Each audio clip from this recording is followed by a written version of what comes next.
Welcome back to the deep dive. You know how this works. You send us a source, we dive in. And try to make sense of it all. Exactly. So today's source is, well, it's pretty unique. It's a YouTube transcript from a regressive hypnosis session. Right, with a subject named Tatiana. Yeah, and she's given the term Kabbalah and just goes off on this really specific, quite unusual tangent about it. So our mission today is basically to map out what Tatiana says about Yeah. Kabbalah under hypnosis. Mm, Where she thinks it came from, its purpose, how it connects to, well, everything else she describes. it's going to be quite a ride, I think. Buckle up. So right off the bat, when she hears Kabbalah, what's her immediate take? It's instant. She says it has absolutely artificial vibrations. That's the phrase. Artificial vibrations. Okay. Yeah. Not exactly subtle. Not at all. And she links it straight away to things like a paid receipt, a contract. It's got this transactional, almost bureaucratic feel to her right from the start. Like, it's not something organic or spiritual, but something constructed. An agreement you didn't necessarily sign up for freely? Precisely. She talks about the construction of the architecture of the human soul, calls it an artificial introduction from outside, and she says it's the system we're all living in now. Wow, okay. And then she brings in this concept of usury, endless unpayable debt. How does that tie into Kabbalah in her view?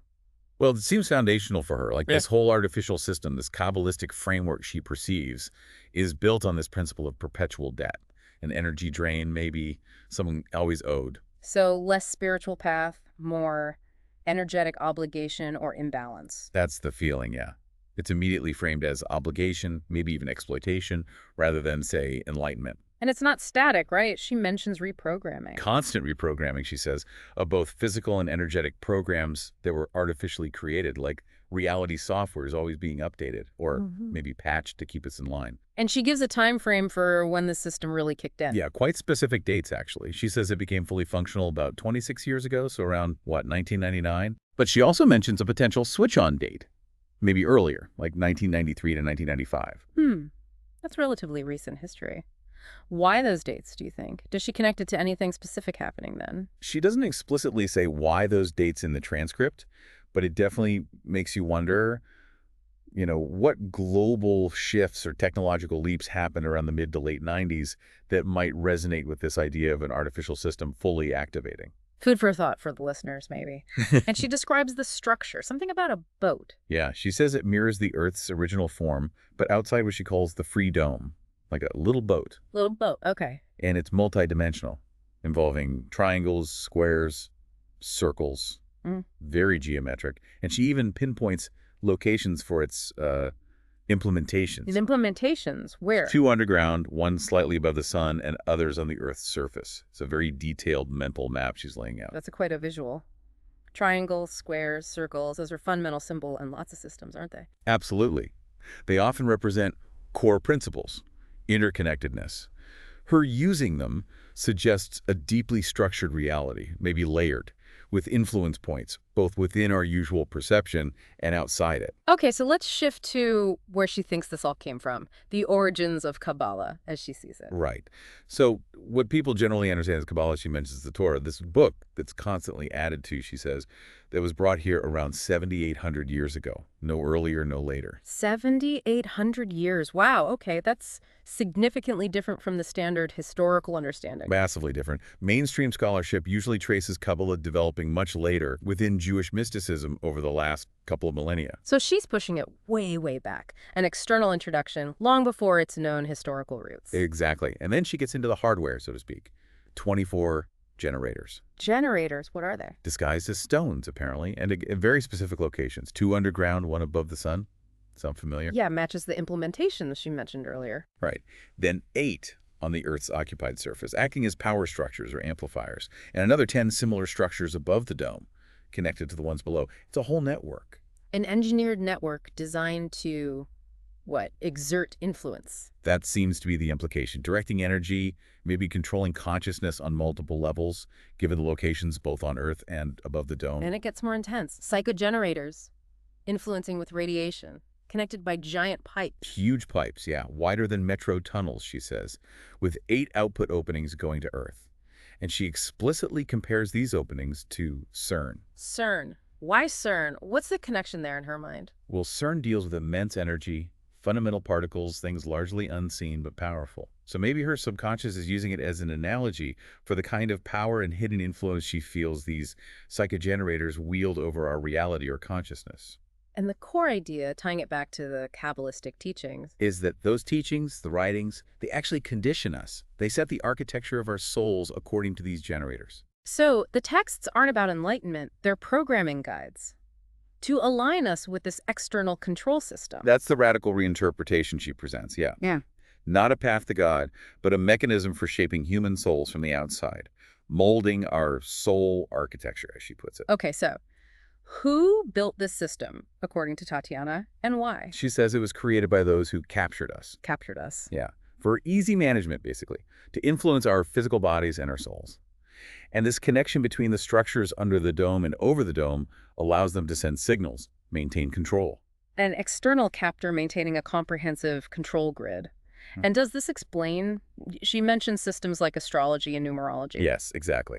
She suggests the reason these systems seem readable, why they work, is because everything is structured by this underlying Kabbalistic program. So retrograde Mercury causing chaos isn't some cosmic alignment, it's part of the code. That's her take.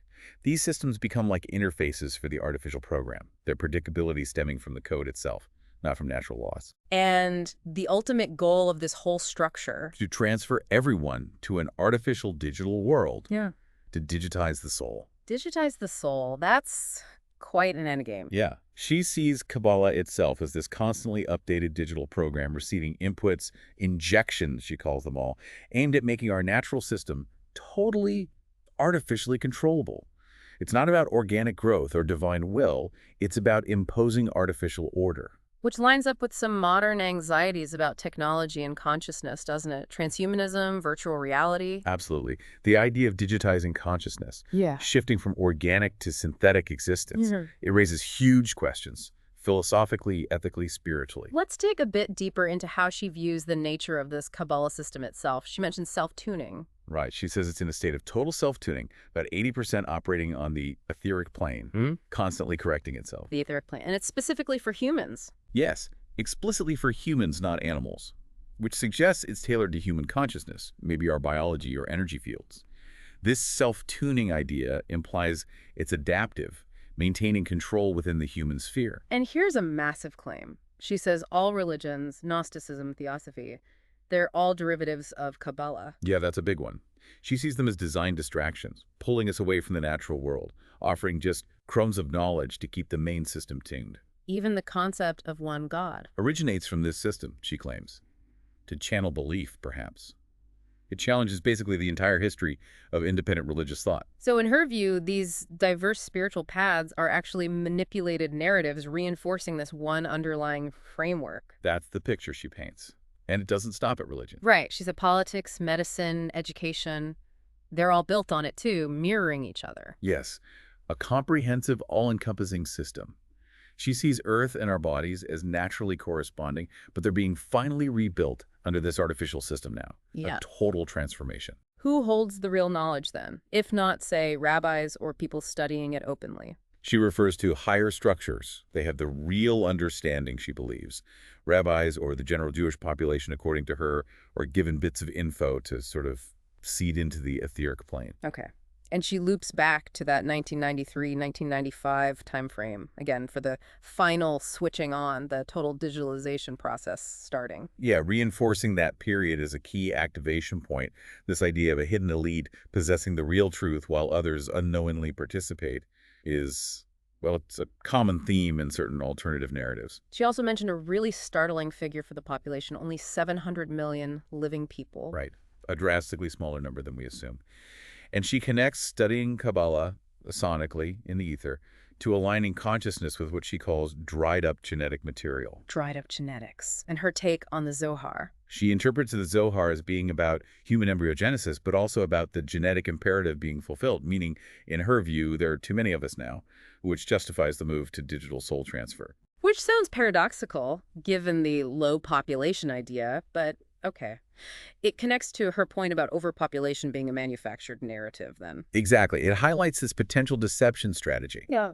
Claim overpopulation publicly while having this other agenda related to genetics and digitalization, Yeah. and those spiritual interpretations people find in Kabbalah. Just a trick, according to her, to get voluntary buy-in for digitization. That's her claim, yeah. A way to make us want to surrender our organic selves. She also brings up those CERN-like structures, again, 8 on Earth, circulating energy for this coming digital world. And who's in charge of that world? Elite Jewish families, she says, will control it. But, and this is a key distinction she makes, ordinary Jewish people will also be subject to the system, just like everyone else. It's a complex and rather bleak vision of control.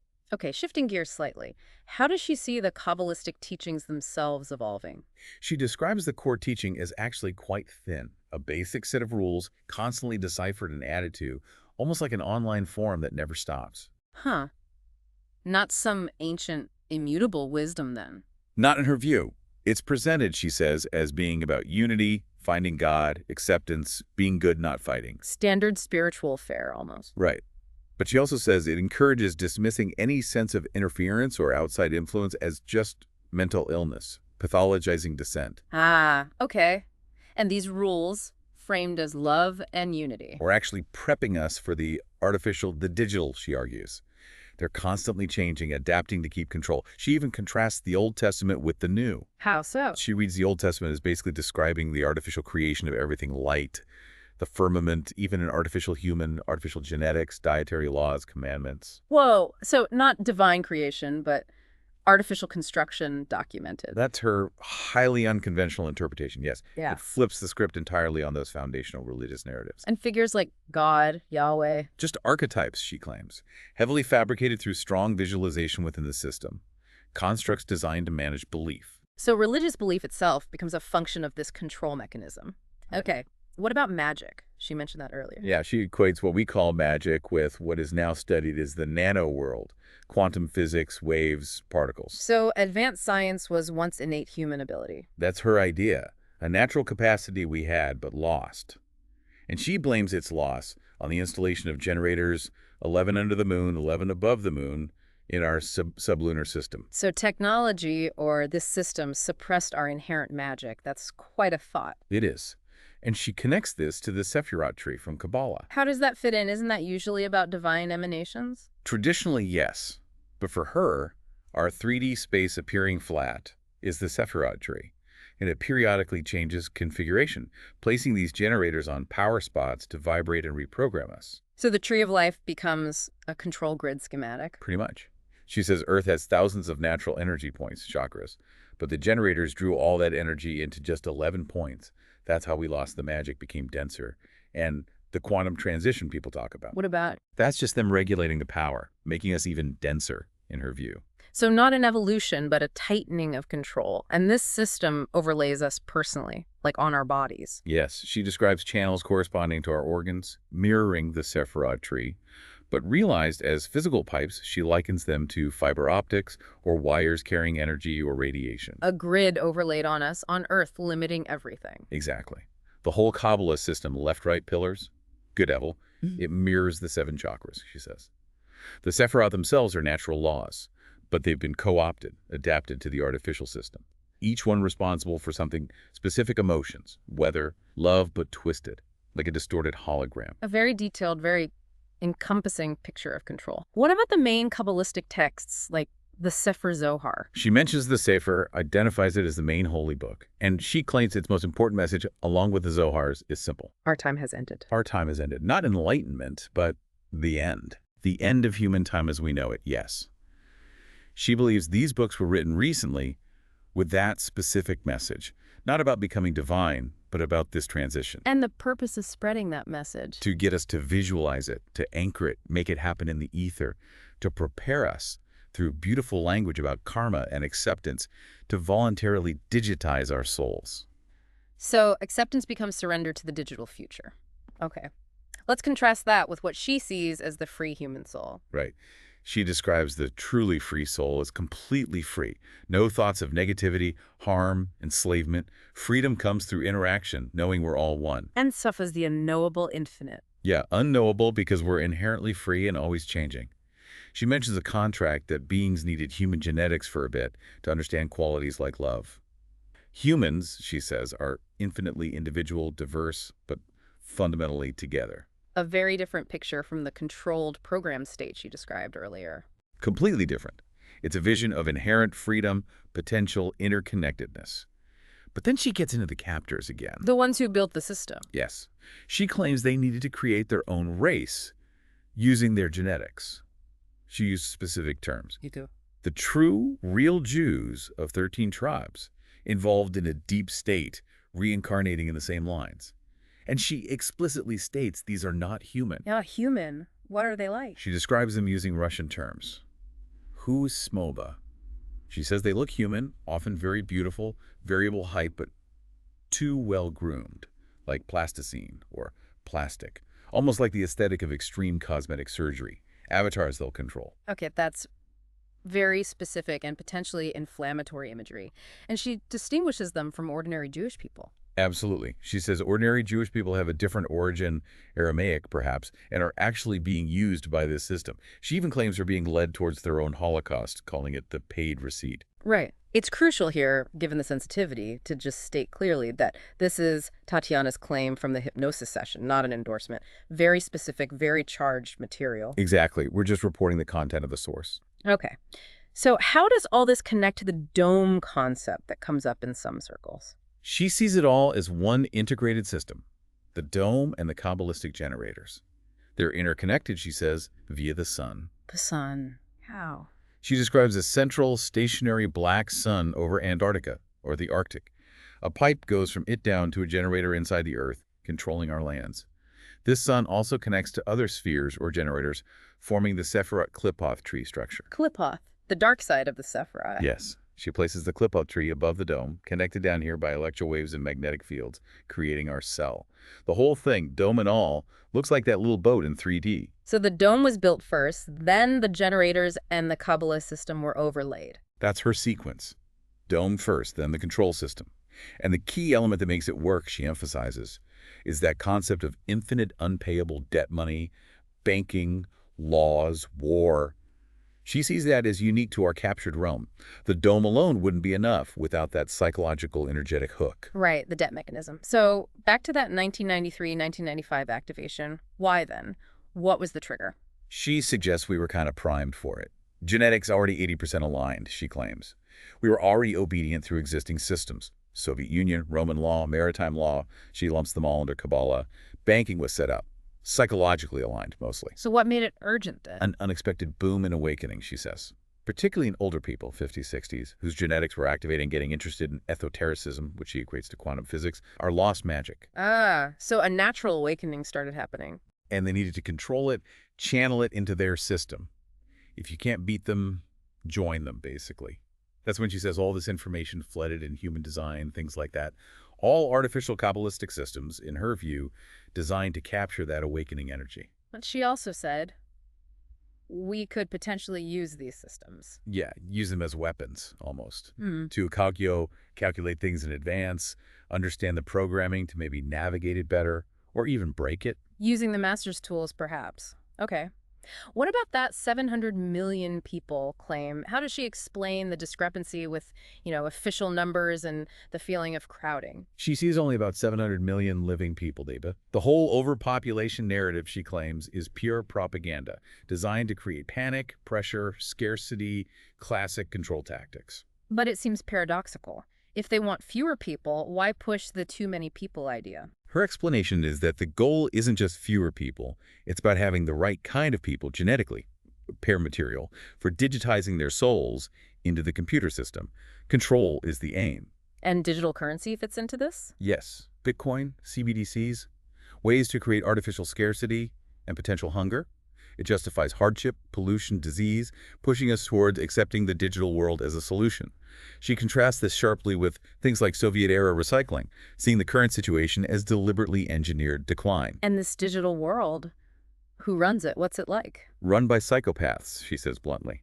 Beings lacking genuine emotion who need to connect to us with permission just to experience feeling. We're tasty to them, they feed on our emotions. So our current reality is like a poor substitute. Yeah. Tofu instead of meat, she said. Yeah. And they want a stricter game platform, a more controlled simulation. Smartphones, tablets, they're just training wheels for the younger generation, preparing them for full digitization plan for 2030, she claims. How does she see that happening? Starting with glasses, virtual reality then, full immersion. She even links the pandemic to this testing chipping technology in the body, testing ventilators for the pioneers who go into digital reality first, needing 5E feeding, life support. Very Matrix-like imagery there. Chipping, pods. Exactly. She feels we're just at the beginning, but it's moving fast. Though she also hints their plans have been disrupted, hence recent wars partly to kill off men whose genetics aren't wanted, making way for artificially bred male clones with the right genetics to inseminate women. That's a deeply disturbing scenario she's outlining. Very specific, very dark. It is a vision of a technologically controlled future driven by entities with utterly alien motivations. And how does Earth's energy play into this? The chakras she mentioned. The energy from Earth's thousands of natural chakras gets drawn into those generators, she claims. Then it's sent back to us, but distorted, inverted. To align our behavior, psyche, bodies with the system's needs, we lose more and more of our magic in the process. Which explains why powerful shamans or healers were more common in the past. Different environment, less interference. That's her suggestion. Different air, food, less distortion. She also loops back to wars, saying they weren't just about territory, but about implementing Heishu clones and destroying knowledge, getting rid of information carriers, especially long-lived men. And the fact that many women are drawn to esotericism now. She sees that as a cosmic balancing act, women taking on that function because men have been targeted or suppressed. She also offers a reason why Torah study was traditionally restricted for women and younger men. Why? Women, because of their sensitivity in this current balancing role.